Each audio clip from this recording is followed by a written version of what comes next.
Merci, Monsieur le Président, de m'avoir passé la parole. Monsieur Toumba. Oui, maître. À vous entendre, on a l'impression que vous n'aviez rien fait au stade de ce jour-là. Sauf, sauf sauver les leaders, c'est tout. Si on dit que je n'ai rien fait, c'est que, c'est que tout ce que j'ai raconté par rapport aux leaders, ce n'est pas vrai alors. Sinon, eux, c'est ce que j'ai pu faire, maître. D'accord. Dans le procès verbal d'interrogatoire du 23 mars 2017, à la 6e page, oui. Vous déclarez avoir été informé par un jeune dont vous ignoriez le nom de la sortie de Dadis. Vous confirmez cette déclaration? Oui. Ça s'est passé comme ça. Merci.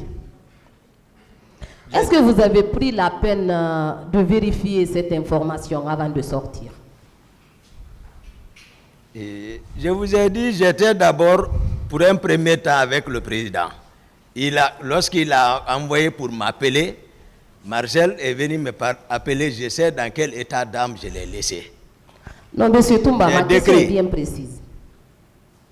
Est-ce que vous avez vous avez cherché à avoir l'information sur laquelle le président Dadis... C'était crédible. L'information, elle était crédible. Est-ce que vous avez également pris la peine de l'appeler au téléphone pour connaître sa position? Non, il n'y a pas ça entre moi et lui. Il n'y avait pas ça. Appel téléphonique? Oui. Non, il n'y a pas ça entre moi et lui. Donc vous avez préféré sortir comme ça, vous promener à travers la ville pour le rechercher? C'est pas préféré. C'est pas préféré.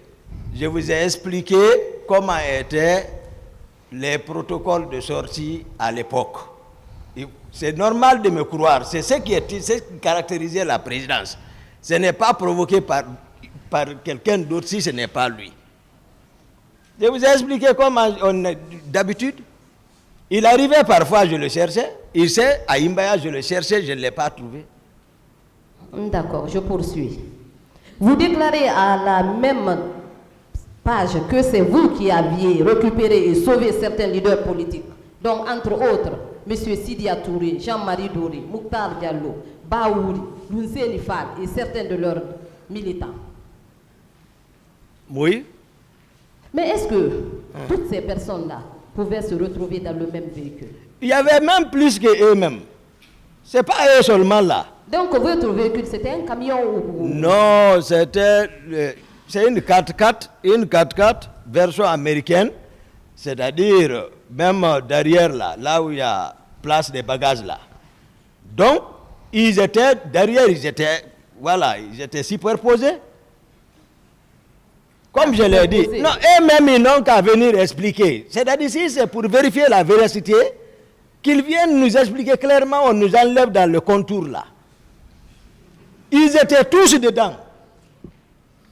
Monsieur Gakité, en attendant que ceci ne soit là, répondez aux questions. Merci, Merci, Monsieur le Président. Donc, ils étaient dans le véhicule. D'accord. Oui. Vous déclarez également qu'étant en face de l'université, oui. qu'à ce niveau, que c'est à ce niveau que Marcel et ses hommes sont venus vous retrouver. Vous confirmez cette déclaration aussi? Oui. Après, moi j'étais un peu devant l'université, avant le terrasse, voilà, l'espace là où juste pouvait, en face, à la hauteur même de là où se trouvent les photocopieuses là, en allant à gauche, à ce niveau, moi je suis arrivé là-bas. Donc, voilà. Mais quant à Marcel, lui le déclare n'avoir jamais mis pied au stade. Dites-vous. Voilà. Voilà, maintenant, moi c'est pour cela que je m'efforce, je vous donne la vérité, c'est-à-dire la vérité. C'est ce que moi je suis en train d'expliquer. Tout ce qu'ils ont fabriqué là contre moi, ils ne peuvent plus, c'est-à-dire modifier ça. Parce qu'ils m'ont caricaturé, ils m'ont peint. Donc, moi, c'est ce que je suis en train de vous donner ici, là, la vraie version. Maintenant, en résumé, on doit s'en tenir à quoi? En résumé? Oui, il était au stade, oui ou non? Marcel. Oui, ce jour. Oui, maître. Merci. Je continue. Oui. Vous avez déclaré que le 25 septembre 2005, à la veille de votre départ sur l'Abbé, que vous étiez surpris de la présence massive des jeunes au camp, plus précisément logés à la présidence. Oui. Vous confirmez cette déclaration aussi? Oui.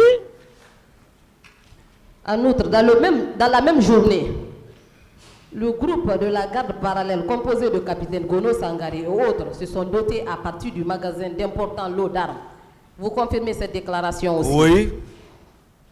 Est-ce que ce n'était pas des actes préparatoires pour les massacres du 28 septembre? Ah, bon, je ne peux pas dire des actes préparatoires, mais il y a d'autres choses. C'est des actes préparatoires parce que si ça se matérialise sur le terrain par ça, donc c'est des actes préparatoires. D'accord. Vous déclarez qu'au domicile de capitaine Gono Sangari, il y avait une 50aine d'hommes bizarrement habillés avec des coris. Oui, c'est des centaines, pas cinquantaines.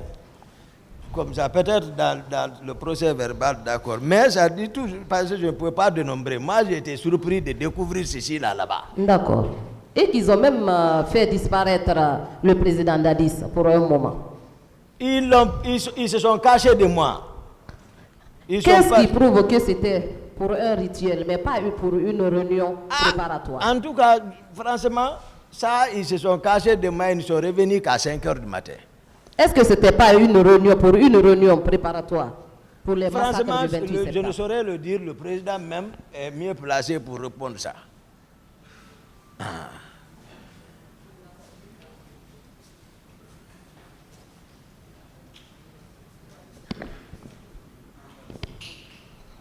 Merci, Monsieur le Président. Je continue. Vos déclarations également, selon lesquelles il y avait des jeunes bizarrement habillés avec des coris, sont effectivement confirmées par certains partis civils dans les procès-verbaux d'interrogatoire. Selon vous, quelles sont les personnes qui ont recruté, habillé, armé et infiltré?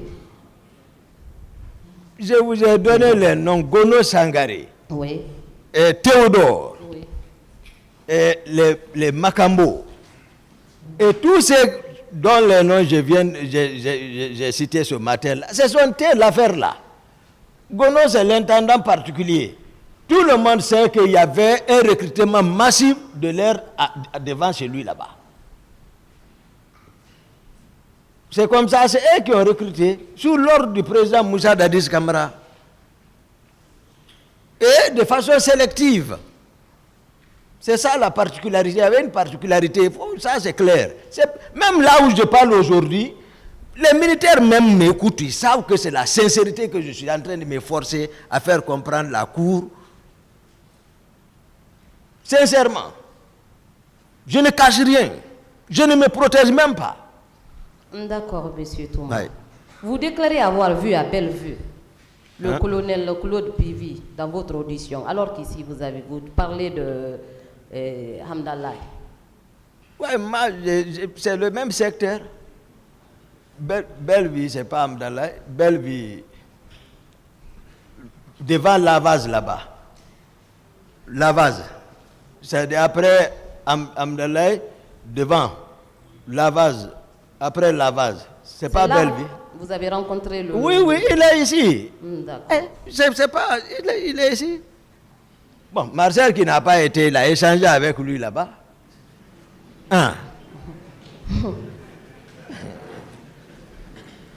Il était seul ou bien accompagné? Non, c'était un long convoi, ça peut aller 10 véhicules. 10 véhicules, d'accord. C'est de ça que je parle, c'était un long convoi. Comment étaient habillés ces hommes? Comment étaient habillés ces hommes? Non, moi je n'ai pas garé, parce que voilà, il y a la rivalité. Je vous ai dit, Pivi, il avait pour rôle de patrouiller. Donc avec les unités mixtes. Il pouvait avoir bataille, il pouvait avoir Kansamour, il pouvait avoir génie, il regroupait. Après, il sortait. Donc il se pourrait que ce soit ça ou autre. Je ne peux pas mentir sur lui. Est-ce qu'ils étaient armés? Mais pourquoi pas? Ils étaient armés, oui, maître. Non. Est-ce que vous confirmez la déclaration de colonel Moussa Kebour Kamara selon laquelle il n'était pas rentré au stade?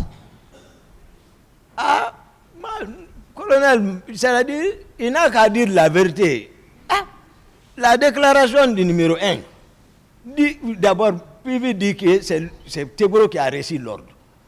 La place qu'occupait Teboro à l'époque, et il est là à donner des contre-vérités, béret blanc, béret vert, tout ça. Et il sait qu'il portait les bérets rouges. Et ce n'était pas son rôle, non seulement le maintien d'ordre. Vous l'avez collé ici, tout ça. Qu'est-ce qu'il cherchait là-bas? Moi, c'est mon programme que je connaissais. Il est rentré, c'est lui qui connaît. Il n'est pas rentré, mais il est rentré. Lui-même, il a dit, vous avez décomposé, expliqué c'est quoi le stade. Il est rentré. D'accord. Vous confirmez également que c'est Dadis, le président Dadis, qui assurait le commandement de la milice et que Claude Puvi assumait aussi des responsabilités. Président Dadis, c'est le noyau central. Je vous dis, tout ce qui tourne, c'est lui. Et moi, c'est mon grand. Moi, je le respecte. Mais il ne peut pas nous entraîner dans ça, là, voilà, comme ça. Étant donné que j'ai fait le maximum pour l'empêcher. Quand depuis le ministre chargé de la sécurité présidentielle. Nous avons des témoins et des partis civils qui affirment avec certitude avoir vu M.